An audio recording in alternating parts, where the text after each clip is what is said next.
그래서 여러분, 교회에서 우리는 참 많은 시간들을 보내기도 하고, 그 다음 또 교회가 우리 삶에 상당히 많은 부분을 차지하는데, 많은 분들이 교회가 무엇인지를 잘 몰라요. 그러다 보니까 교회에서 자꾸만 싸움을 하고, 또 교회에서 자꾸만 불평을 하고, 이런 일들이 너무 많아요. 그래서 오늘은 이제 교회론에 대해서 마지막 시간, 교회는 섬김의 공동체다라고 하는 제목으로 하나님 말씀을 받기를 원합니다. 여러분, 사람들은요, 누구나가 다 대접받기를 되게 좋아합니다. 그래서 사실은 사람들이 왜 성공하고 싶어 하냐라고 물으면 한마디로 대접받고 싶어서라고도 말할 수가 있습니다. 그런데 이 서양보다, 웨스턴 컬처보다도 특별히 우리 아시아, 또 우리 한국은 더 그게 심한 것 같아요. 그래서 보통 성공한 사람들은 섬기는 사람들이 아니라 섬김을 받는 사람들이다라고 하는 그런 인식들이 다 있어요. 그래서 여러분, 성공한 사람들은요, 운전 자기가 합니까? 안 하죠. 운전기사를 둡니다. 그리고 부엌 일도 자기가 안 하죠.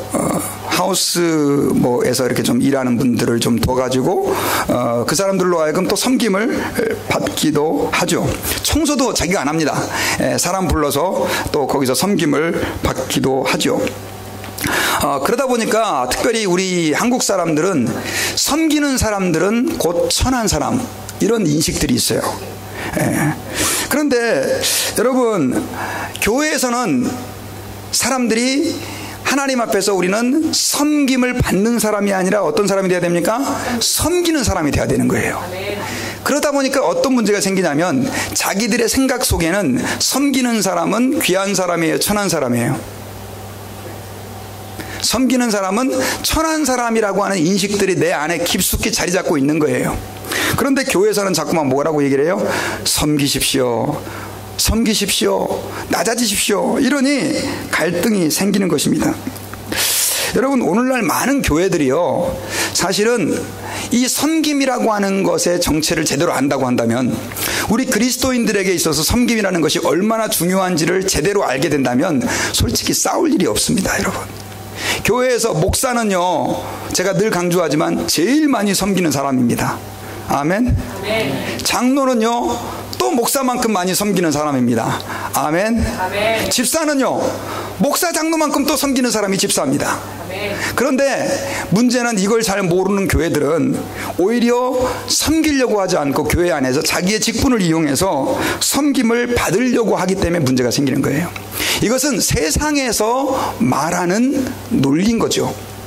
여러분, 성경에서는 우리에게 매우 단호하게 말씀해주고 있습니다. 특별히 마가복음 10장 45절을 같이 한번 우리 읽어보십시다.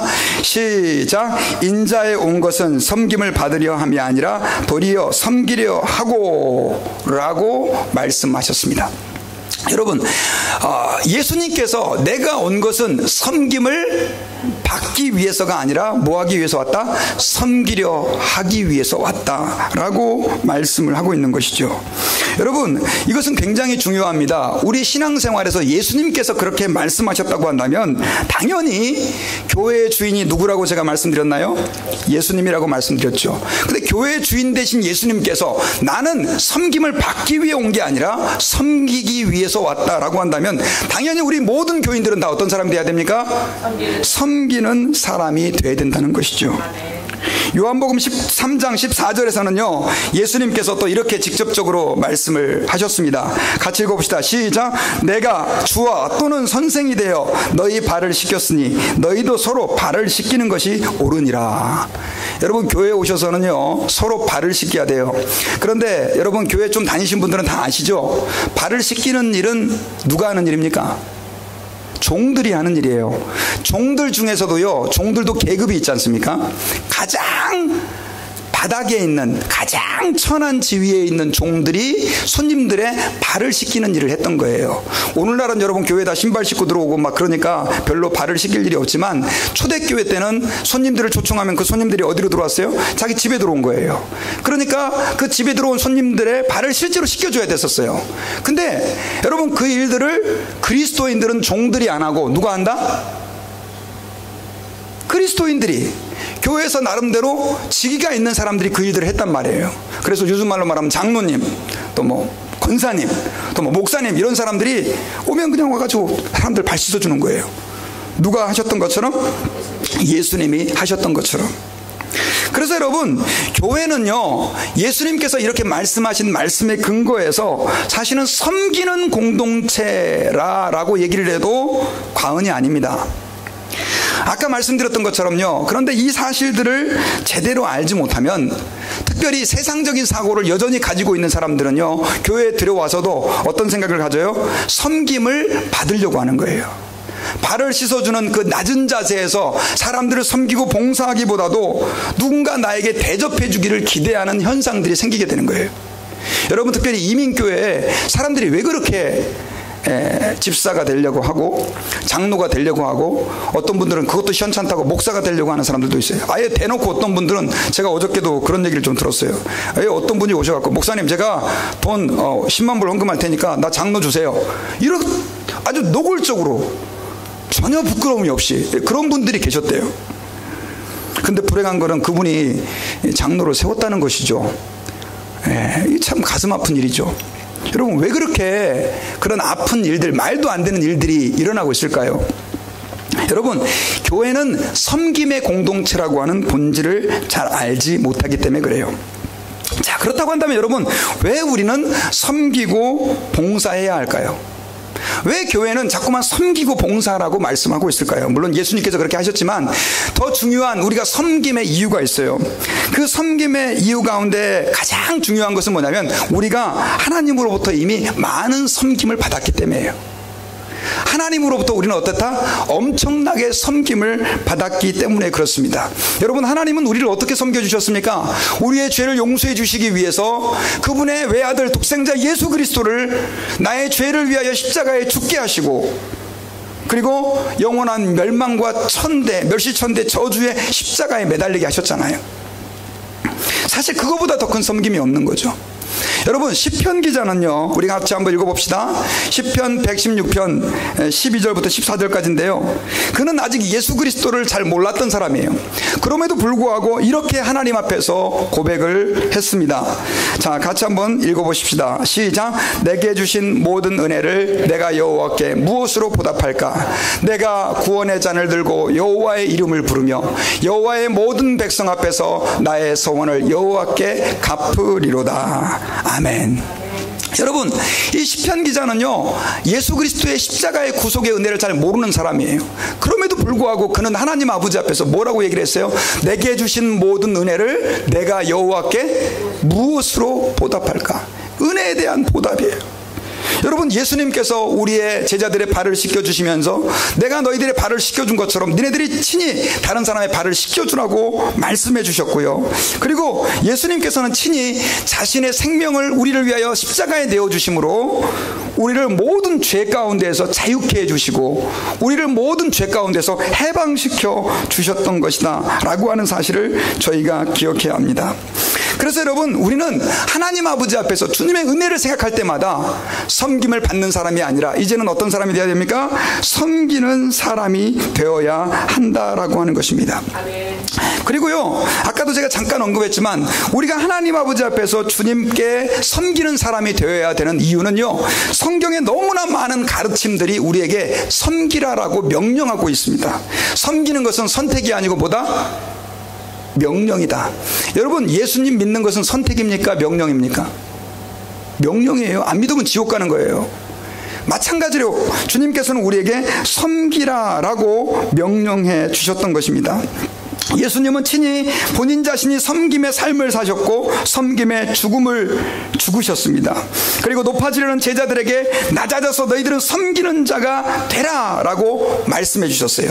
아까 제가 그 제자들의 발을 씻기는 장면에 대해서 말씀하셨지만 누가복음 22장에서는요 또 다른 부분에서 그들이 서로 싸움이 났어요. 누가 높으냐 이런 싸움이 생긴 거예요. 그때 예수님께서는 이렇게 말씀해 주셨어요. 우리 같이 한번 읽어보십시다. 시작. 또 저희 사이에 그중 누가 크냐 하는 다툼이 난지라. 예수께서 이르시되 이방인의 임금들은 저희를 주관하며 그 집권자들은 은인이나 칭함을 받으나 너희는 그렇지 않을지니 너희 중에 큰 자는 젊은 자와 같고 두목은 섬기는 자와 같을지니라. 다음 앉아서 먹는 자가 크냐 섬기는 자가 크냐. 앉아서 먹는 자가 아니냐. 그러나 나는 섬기는 자로 너희 중에 있느니라. 예수님께서 뭐라고 말씀하셨어요? 나는 섬기는 자로 너희 중에 있다. 세상 사람들은 대접받는 사람이 큰 사람으로 여겨지지만 나는 너희들 앞에서 그렇게 말하지 않는다. 나는 섬기는 자가 크다라고 말씀을 해주고 있는 것이죠. 그래서 여러분, 예수님 제가 지금 한 구절만 인용했어요. 이걸 다 나열하려고 그러면 오늘 설교 시간 내내 인용해도 우린 다 말할 수가 없어요. 성경에서 우리에게 분명히 주님의 길을 따른다고 하는 사람들은 어떤 사람이 돼야 되느냐? 섬기는 사람이 돼야 된다. 그리고 여러분, 주님께서 교회를 세우실 때 직분자를 세우셨지 않습니까? 그 직분자를 세우셨는데 이 직분자는 왜 세우셨습니까? 섬기라고 세우셨어요. 여러분, 집사라고 하는 뜻은 영어로 디컨이에요. 근데 이 집사라고 하는 뜻이 원 의미는 어디서 왔느냐면 섬김, 봉사에서 왔어요. 어디서 왔다고요? 섬김과 봉사라고 하는 단어에서 이 집사라고 하는 말이 생겨났다라고 하는 것입니다. 특별히 여러분, 예루살렘 교회는요, 이제 7명의 요즘 말하면 이제 집사님들을 세우게 되는데 그분들로 하여금 왜 그렇게 직분자를 세웠느냐? 봉사의 사역을 감당하기 위해서예요. 사도행전 6장 3절을 같이 한번 읽어보십시다. 시작. 형제들아, 너희 가운데서 성령과 지혜가 충만하여 칭찬 듣는 사람 7을 택하라. 우리가 이 일을 저희에게 맡기고. 여기서의 이 일이라고 하는 것이 뭐냐?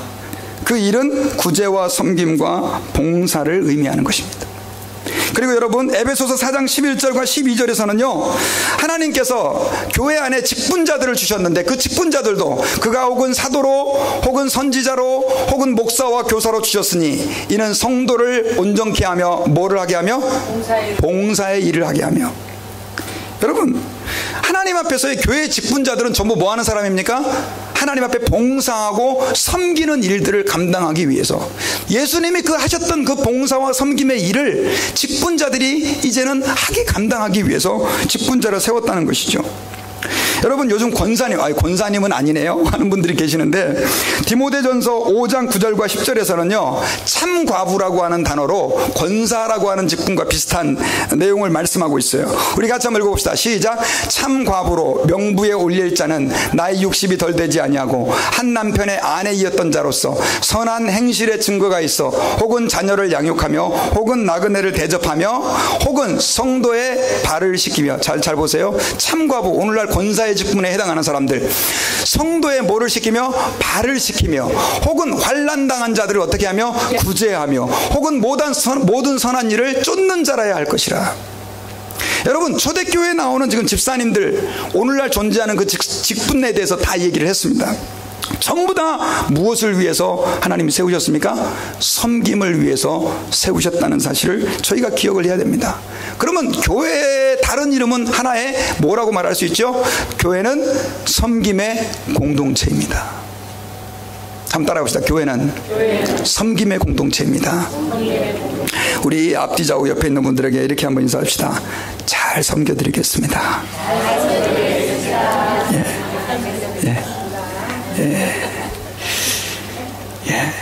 잘 섬김을 받겠습니다 이러면 안 돼요. 잘 섬겨드리겠습니다. 그러면요 봉사와 섬김은 어떤 자세로 해야 될까요?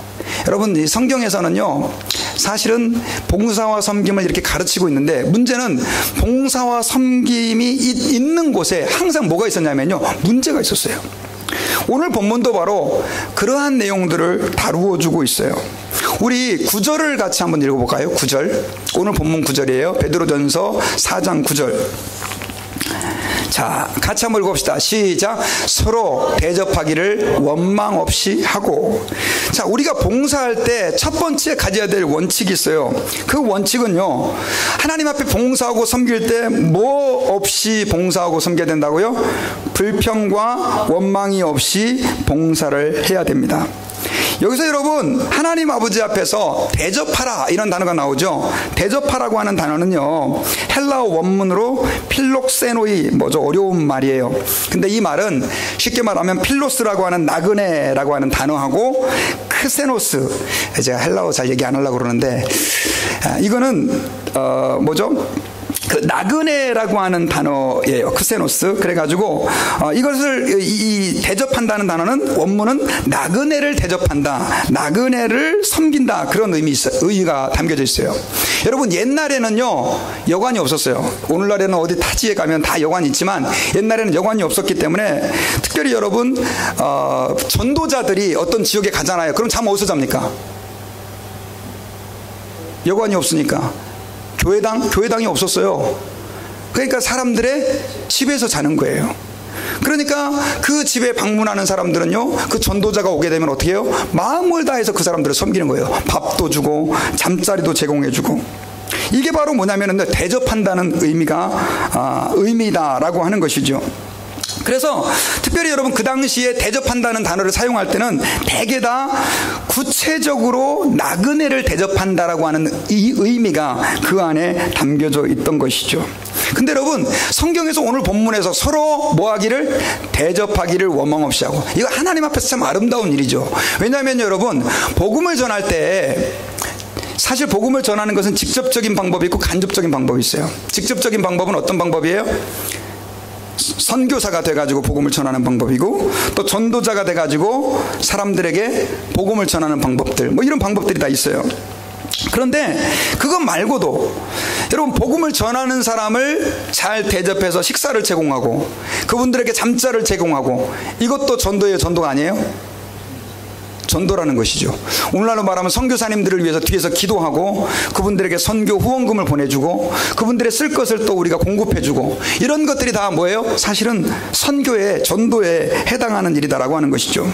근데 여러분 여기에서 뒤에 붙은 단어가 있어요. 뭐예요? 원망 없이 하고. 왜 원망 없이 하라고 했을까요? 저는 그 상황을 자세히 잘 모르겠어요. 그런데 아마도 이런 일들이 있지 않았을까요? 어떤 복음 전도자가, 사도 바울이 예를 들면 고린도 지역에 왔어요. 그런데 김집사라고 하는 분이 바울이 우리 집에 오셨으니까 내가 대접을 하겠습니다. 열심히 그분을 위해서 집도 마련해주고 음식도 마련해주고 했는데, 바로 옆집에 살고 있던 이 집사는요 어떻게 해요? 아무것도 안 하는 거예요. 아무것도 안 해요. 아니 이 위대하신 사도 바울께서 우리 집에 방문했는데 와가지고 뭐 김치를 좀 가져오든지, 그 당시 김치는 안 먹었으니까 뭘 이렇게 좀 하면 좋을 텐데 그냥 와가지고 구경만 하고 있는 거예요. 자기는 열심히 사도 바울을 잘 섬겼어요. 뭐 필요한 거 없나, 옷도 막 이렇게 빨아가지고 드리고 음식도 해드리고. 근데 가만히 보니까 이 집사가 손 하나 까딱 안 하고 있거든요. 화가 나요, 안 나요? 여러분 같으면 화가 날까요, 안 날까요? 여러분들은 화가 안 날 거예요. 마음이 다 넓으셔서. 근데 저 같으면 화가 났을 거예요. 아니 저 이 집사는 뭐야 지금? 나는 지금 이렇게 열심히 하고 있는데. 그래 나중에 이 집사 일로 와봐. 아니 당신은 뭐야? 이렇게 된 거예요. 그러니까 아니 니네 집에 온 손님인데 네가 알아서 해야지, 이렇게 나온 거예요. 미안해요 집사님, 제가 도와드릴게요. 이렇게 나가면 되는데 니네 집에 온 손님이잖아. 야 나도 지난주에 베드로 왔을 때 열심히 섬겼어. 네 그때 아무것도 안 했잖아. 이렇게 나오는 거예요. 그러니까 어떻게 돼요? 서로 봉사하다가 뭘 돼버려요? 싸움이 나는 거예요. 여러분 오늘날 교회가요 얼마나 말이 많은 줄 아세요? 점심하는데 뭐 우리 교회는 그런 일이 없어요. 근데 어떤 교회는 이거 식사 준비하는데 너무 힘드니까 도너스로 합시다. 그러니까 한국 사람한테 무슨 도너스가 뭡니까? 그래도 그럼 당신이 준비하든가, 이렇게 돼가지고 교회에서요 점심 준비하다가 이민교회가 막 싸워가지고 갈라지고 쪼개진 교회. 또 어떤 교회는 열심히 페인트 칠을 막 교회에 하고 있는 거예요. 근데 보니까 박 집사가 놀고 있어요. 시간 있는데 집에서 텔레비전 보고 있는 거예요. 박 집사 뭐해 지금? 왜 놀고 있으면 안 돼? 내가 지금 오후에 지금 다른 일이 있어 그러다고. 근데 당신이 알아서 열심히 하면 되지. 이래가지고 또 싸우고 깨지고 쪼개지고. 여러분 하나님 앞에서 섬기는 일은요 쉬운 일이 아니에요. 귀한 일이에요. 그런데 그 섬기는 귀하고 가치 있는 일이 원망하는 것 때문에 오히려 쓸모없는 일이 되어버리는 일들이 오히려 교회에 문제가 되고 교회가 그것 때문에 쪼개지고 갈라지는 일들이 얼마나 많은지 몰라요.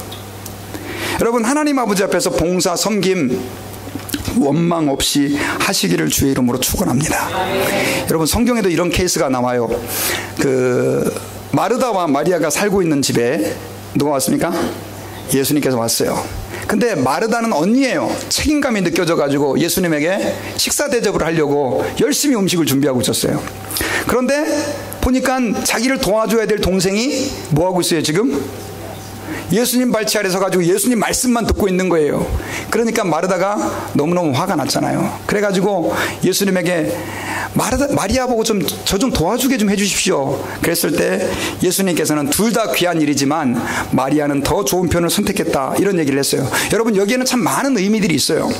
그런데 중요한 것은, 제가 지금 이 시간에 다루고 싶은 것은, 봉사하다 보면 여러분, 예수님을 섬기고 음식을 대접하는 일이 얼마나 귀한 일입니까? 그러나 거기에서도 뭐가 있었다고요? 갈등이라는 것이 존재했다는 거예요. 그래서 여러분, 우리는 하나님 아버지 앞에서 절대 이걸 기억해야 돼요. 대접하고 봉사하고 섬길 때 뭐 없이 해야 된다? 원망 없이 해야 된다. 그럼 여러분, 어떻게 원망 없이 할까요? 여러분, 우리 10절을 같이 한번 보자고요. 10절에 보면요, 이렇게 기록되어 있어요. 같이 읽어봅시다. 시작. 각각 은사를 받은 대로 하나님의 여러 가지 은혜를 맡은 선한 청지기 같이 서로 봉사하라.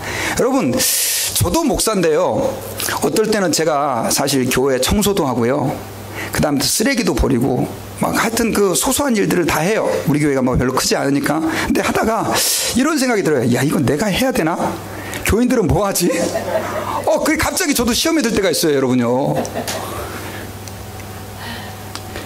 근데 사실은 이거 심각한 문제예요. 그럼 그 다음부터 하고 싶어요, 안 하고 싶어요?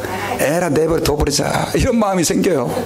아마 교인들도 그런 마음이 들 때가 있을 거예요. 근데 여러분, 여기 10절에 답이 있어요. 어떤 답이 있냐면, 각각 뭘 받은 대로? 은사를 받은 대로. 여기서의 은사라고 하는 것은 고린도전서 12장에서 나오는 뭐 지식의 은사, 지혜의 은사, 방언의 은사, 예언의 은사, 가르침의 은사, 뭐 다 이런 것들도 있지만, 사실은 저는 이렇게 한번 해석을 해봤어요. 내가 할 수 있는 일, 그냥 그거 하라는 거예요. 다른 사람 신경 쓰지 말고. 여러분, 내 눈에 교회 쓰레기가 보여요. 그러면 그 쓰레기를 치워야 되는 은사는 누구에게 있는 거예요? 은사라는 표현이 좀 이상하지만 나에게 있는 거예요. 이거 왜 딴 사람이 안 치우지? 그럴 필요 없단 말이에요. 여러분, 하나님 아버지 앞에서 찬양을 섬기는 사람들은요, 찬양하는 사람들은 그 찬양 열심히 해야 돼요. 그래서 때로는 그 찬양을 하다가 다른 일을 못할 수 있는 거예요. 열심히 부엌일 하는 분들이, 아이고 저 집사는 왜 이거 안 하고 있고 찬양만 노래만 하고 있고 뭐 그러고 있어, 이렇게 말할 수가 없는 거예요. 우리는 하나님 아버지 앞에서 내가 받은 은사대로 거기에 충성하는 거예요.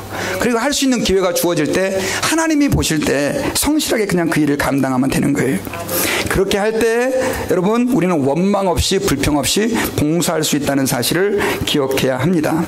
사실은 여러분, 섬김은 누굴 위하는 겁니까? 하나님을 위하는 거예요. 그래서 철저하게 그 섬김과 봉사는 하나님과 나와의 문제예요.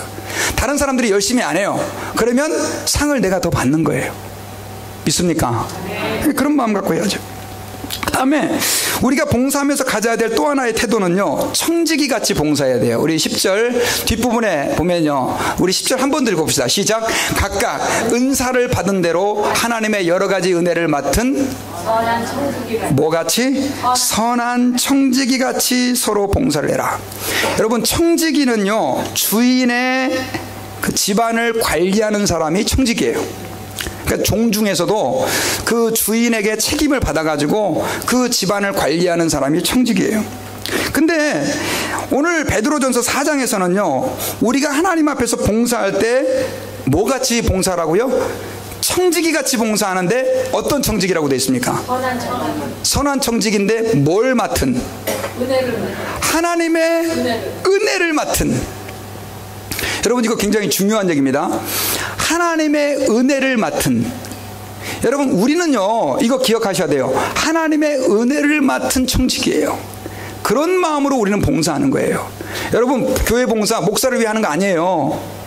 장로 집사를 위해서 하는 거 아니에요. 또 우리 교회 공동체를 위해서 하는 것도 아니에요. 귀한 일이에요. 본질적으로는 그 모든 일이 누구를 위한 일이에요? 하나님을 위한 일이다 라고 하는 거예요. 여러분, 우리가 이 사실들을 기억한다라고 하는 것은 굉장히 중요한 일이에요. 왜냐하면요, 우리가 봉사하고 섬기는 것은 결국 사람을 위해서 하는 것이에요, 1차적으로. 그러나 그것은 하나님을 위한 일이라는 것이죠.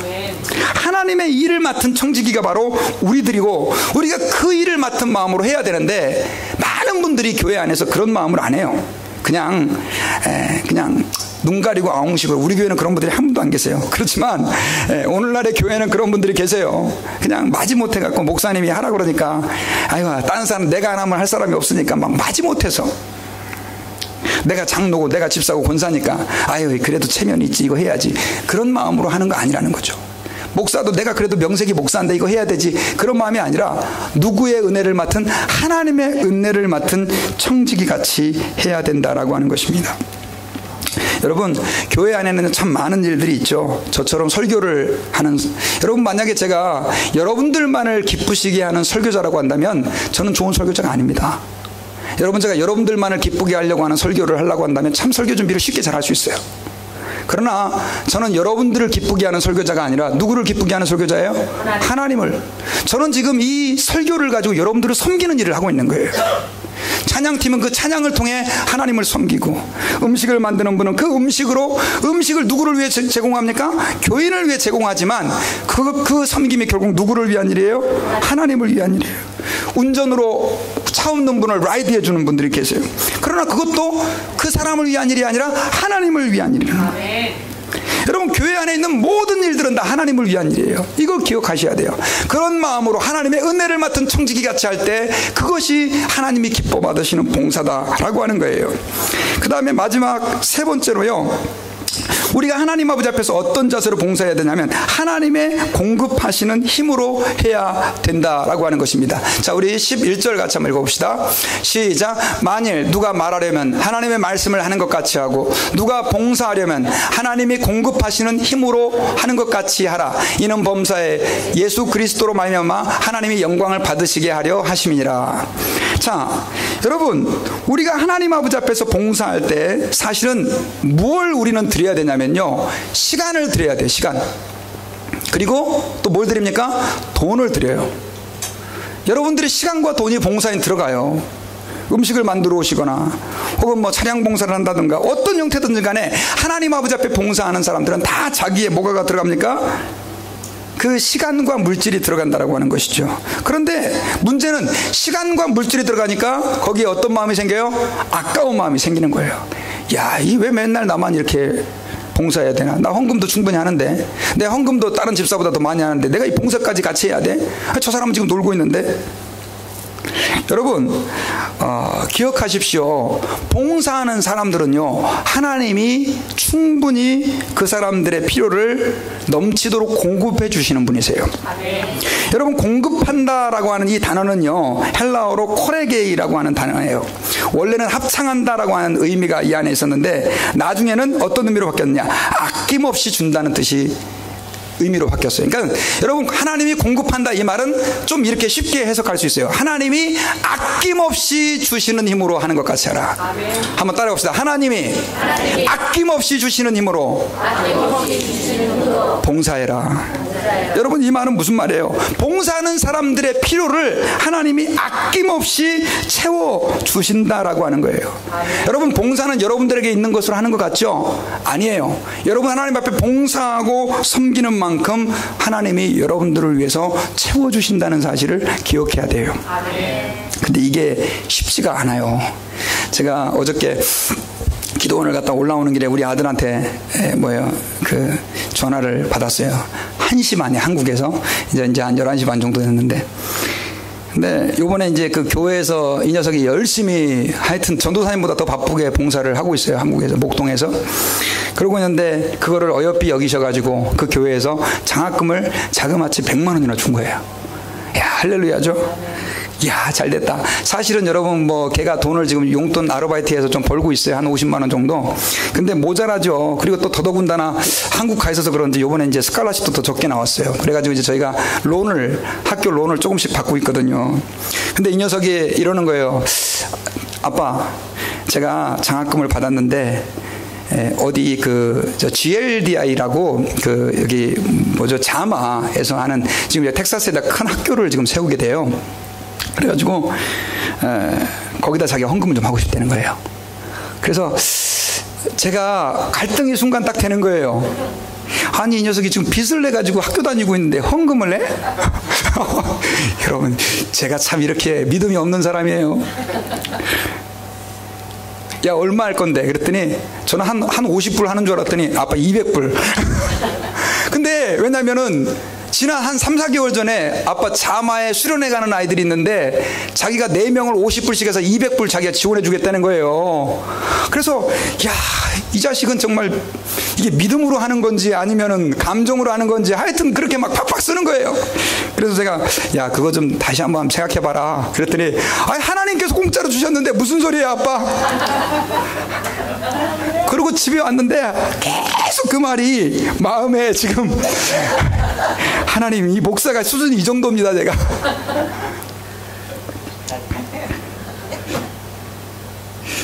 제가 여러분들 하나님 앞에 봉사하고 헌신하는 거 힘든 거 알아요. 목사도 그런데요, 수준이. 죄송합니다. 저도 한 20, 30대 때는 열심히 그렇게 헌신을 했는데 이제 보이는 게 너무 많으니까. 근데 여러분, 그 순수했던 믿음을 회복하시기를 바랍니다. 제가 우리 아들한테 전화를 하려고 그래요. 아직 안 했어요. 아들아, 미안하다. 아빠가 믿음이 없다. 여러분, 믿음 없는 목사의 발자취를 밟지 마시기 바랍니다. 여러분, 하나님이 공급해 주시는 거예요. 이거 믿으셔야 돼요. 세상 사람들도요, 애기 낳으면 돈 너무 많이 들잖아요. 그러니까 저는 애를 셋이나 낳았을 때 진짜 갑갑했어요. 이것들 어떻게 다 키우나 그랬는데, 우리 안 믿는 어르신들이 그런 얘기를 해요. 뭐라고 그래요? 지 먹을 거는 다 타고난다는 거예요. 이야, 근데 우리 예수 믿는 사람들이 여러분 봉사하고 섬긴다고 했을 때 절대 안 굶어 죽어요, 여러분요. 믿습니까? 더 풍요롭게 해주세요. 우리 누가복음 6장 38절 같이 한번 읽어보십시다. 누가복음 6장 38절.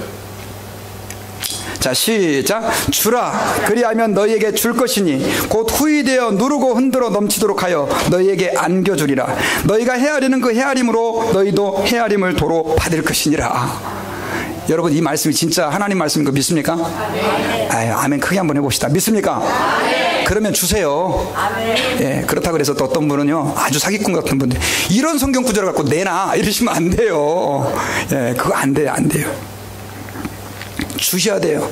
여러분, 우리 예수 믿는 사람은요, 그래서 꾸면 안 돼요.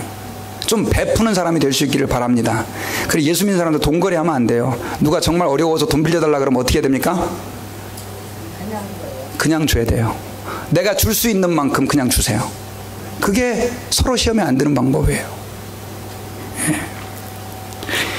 전광 목사님이 쓴 책이 있어요. 거기에 보면 성경이 만든 사람이라고 하는 사람으로 그 백화점 왕이라고 소개된 그 워너 메이커에 대해서 소개가 되어 있었는데, 이 사람은 미국 최초로 백화점을 설립한 사람인데 이 사람은 철저하게 하나님을 위해 봉사하고 섬기는 사람이었어요. 근데 이 사람은요, 얼마나 철저하게 하나님을 잘 섬기고 하나님 앞에서 충성했는지, 그는 평생토록 하나님 앞에서 주일을 마음을 다하여 지키고 주일은 절대 다른 약속을 하지 않고 하나님께 봉사하고 섬기는 날로 생각을 했어요.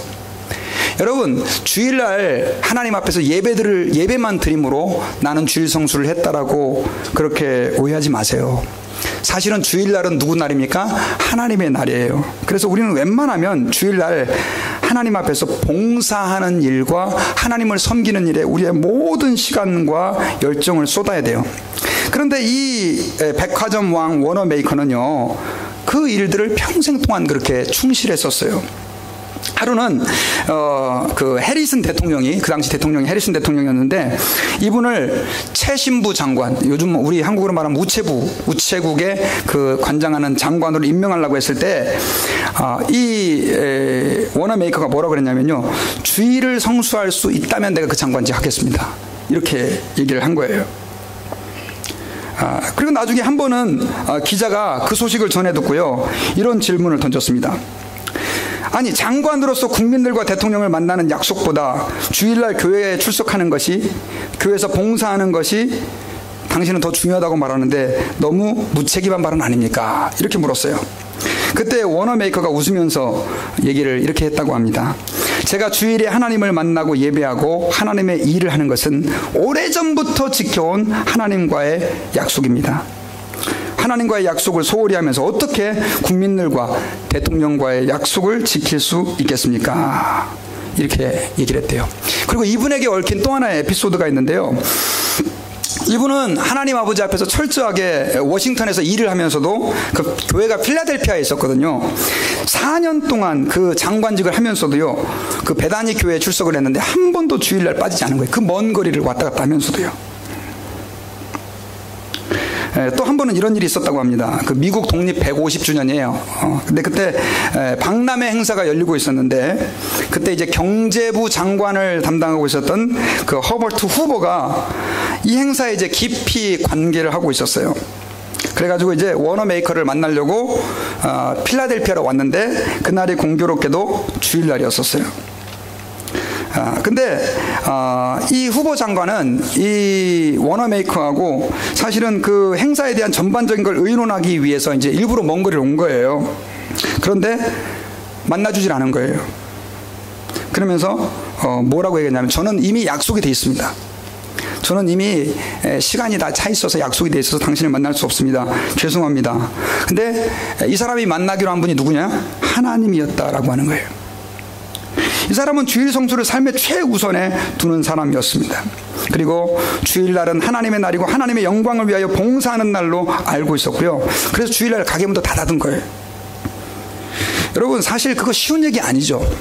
그런데 하나님께서 그를 얼마나 축복해 주셨는지 몰라요.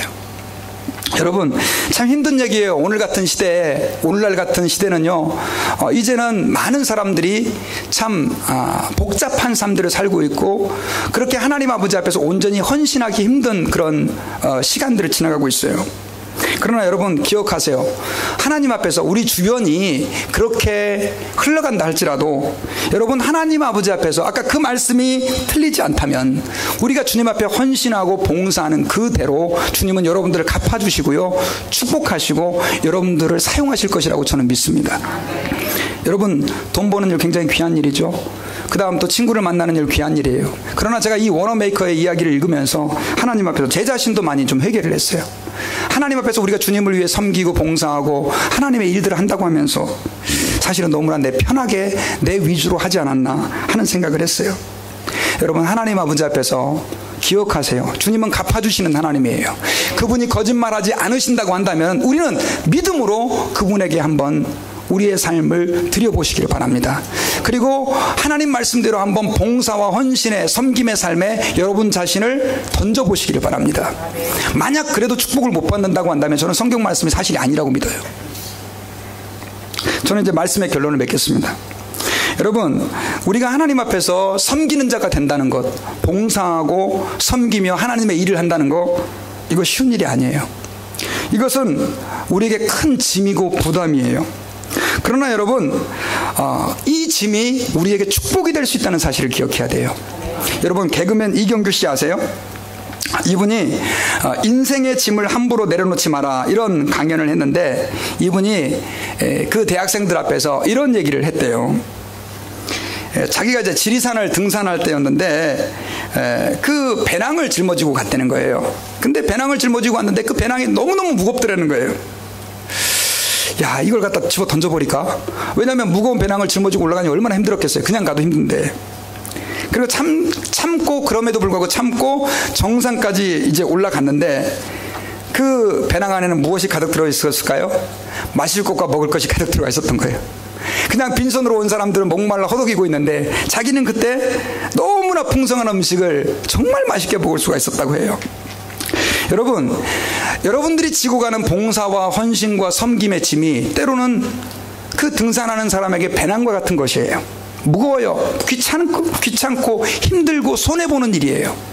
남들보다 더 빨리 못 갈 수도 있어요. 그러나 기억하세요. 그것이 우리에게 축복이고 상급이다라고 하는 거예요. 아프리카의 어느 원주민들은요, 제가 여러분들에게 한번 드린 말씀 같은데 한 번 더 리마인드 시켜드려요. 이렇게 강을 건너갈 때요, 물살이 너무 세대요. 그냥 그 강을 건너갈 수가 없는 거예요. 근데 그 강 건너편에는 뭐가 있냐면 큰 돌멩이가 있는 거예요.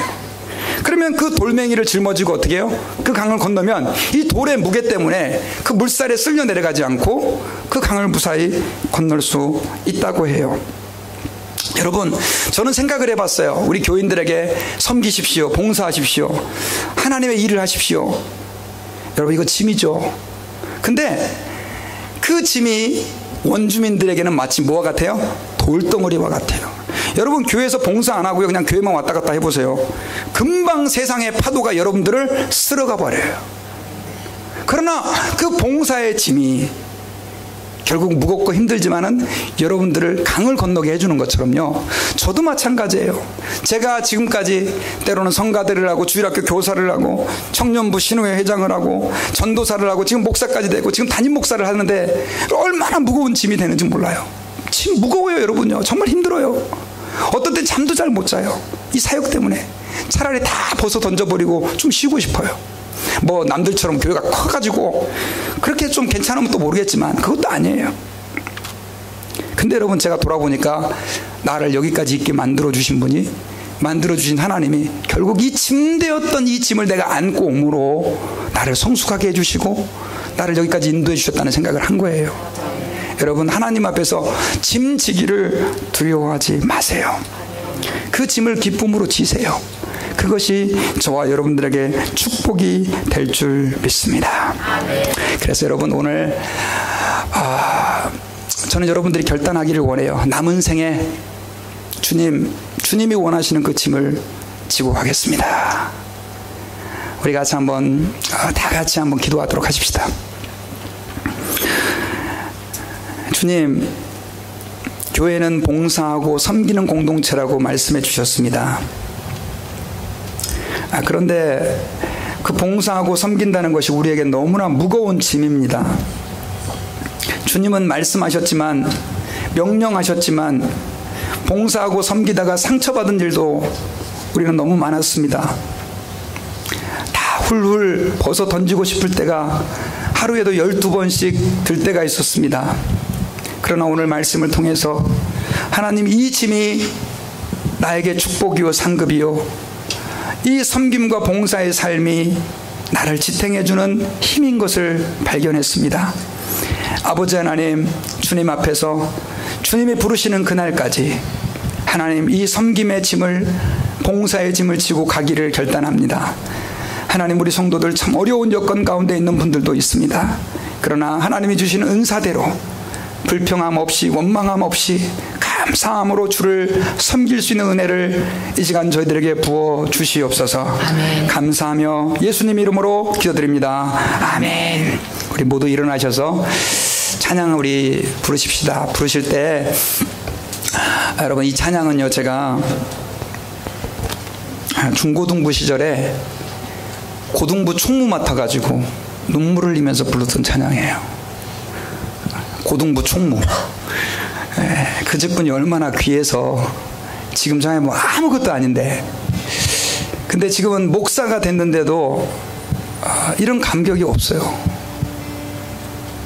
여러분, 하나님이 여러분들에게 주신 직분이 있을 겁니다. 집사님도 계시고 장로님도 계시고.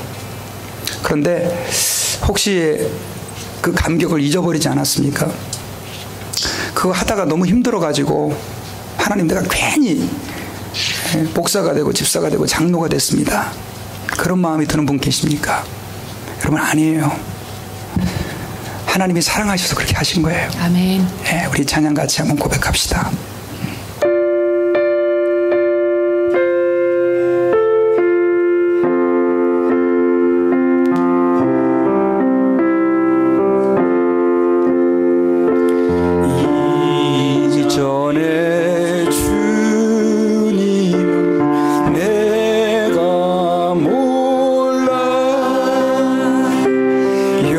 영광의 주님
천하고 무능한 나에게도 천하고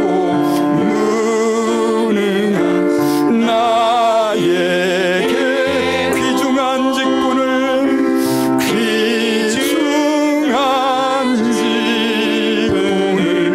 맡기셨다. 그 은혜 고맙고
선하고 무능한 우리에게도 주님은 귀중한 직분을 맡겨주셨습니다. 아멘.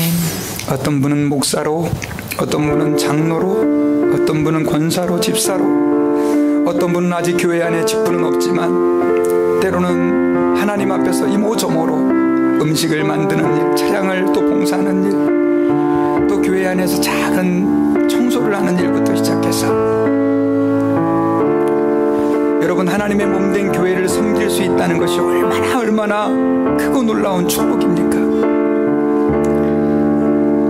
그러한 일들을 우리에게 맡겨주신 하나님께 우리가 이 시간에 감사하고, 사도 바울이 고백했던 것처럼 나를 충성되이 여겨 내게 직분을 맡겨주신 그 주님 앞에 여러분, 우리의 뼈가 으스러지도록, 우리의 생명이 다하도록 충성하며 그분의 사랑과 은혜를 우리의 남은 생애 동안 증거하며 우리가 살기 원합니다.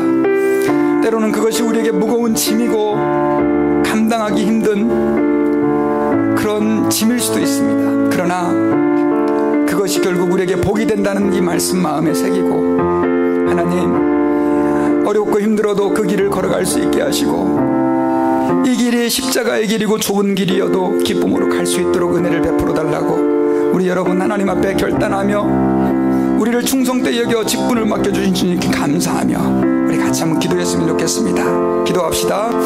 하나님 아버지, 감사합니다. 저희 같은 죄를 사랑해 주시고 우리 같은 죄인을 연락하고 불쌍히 여겨주셔서 하나님 아버지, 죄를 청산하시고 하나님, 주님 앞에서 하나님 너무 아버지, 하나님 나같이 주님을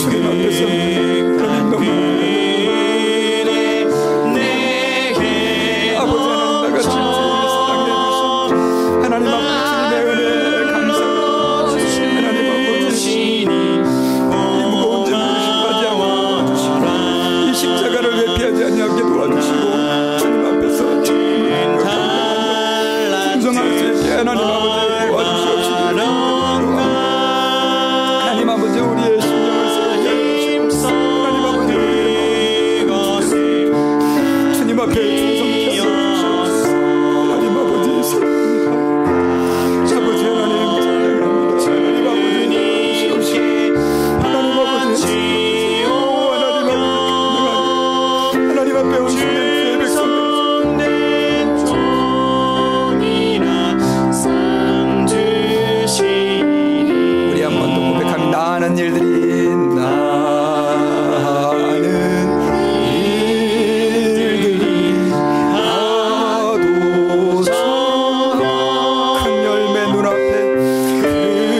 어렵게 보여서 큰 열매가 눈앞에 보이지 않는다 할지라도 주님 앞에서 주께서 우리에게 주신 사명을 감당하며 그 일에 충성하며 주님을 섬기며 주님의 몸된 교회를 섬기며 그렇게 살기 원합니다.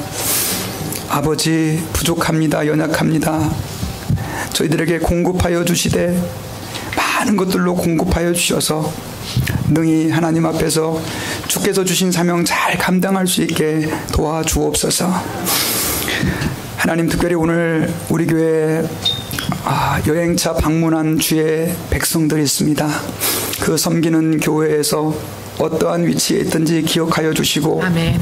하나님 앞에 충성된 일꾼 되게 하시고 아멘. 칭찬받는 일꾼이 되게 하셔서 그분들을 통해서 주님의 영광을 받으시고 교회가 새로워지도록 역사해 주시옵소서. 아멘.